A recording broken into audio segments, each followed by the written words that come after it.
JLS designs and builds equipment that is intended for the food industry.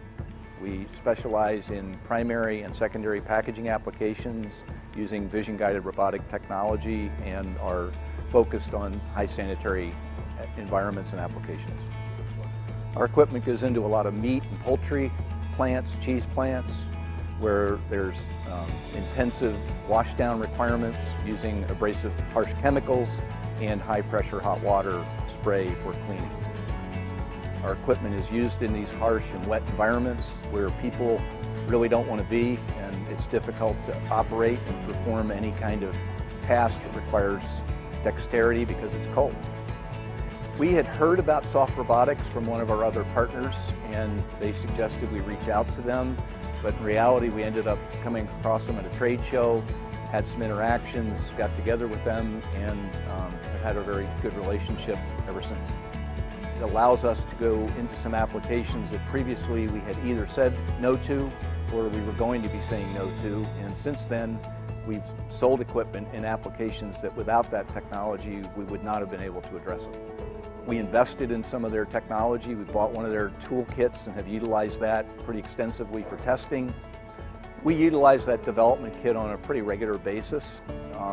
We often get samples in from customers to try to evaluate for picking and scratch our heads and think, gosh, how would we do this if we didn't have this tool?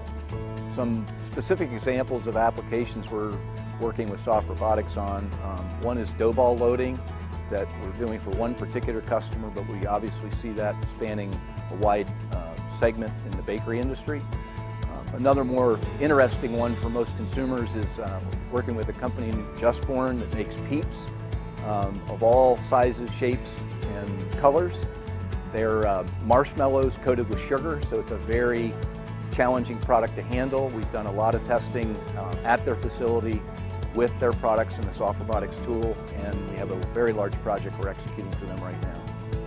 Virtually every application that we're addressing with Soft Robotics tooling is presently being done manually, just given the nature of the handling and the types of products, whether it's a chicken drumstick or a dough ball or an enrobed product. It's almost impossible to do with any kind of conventional automation, so the Soft Robotics tool's been enabling and allowing those applications to be automated. We've seen a number of new opportunities and even some old ones that we've shied away from in the past or had to decline, and the customer couldn't find a solution, so they came back to us and we said, hey gosh, now that we have Soft Robotics as an option, we can now solve that problem, and we've won a number of very large projects recently due to that. The Soft Robotics tool, regardless of the demo that we put together for it, always draws a lot of attention. Picker robots in general do, but a lot of people today show picker robots at shows. So being able to show the capabilities of Soft Robotics gets people into our booth, and in a couple instances we've won projects as a result of that.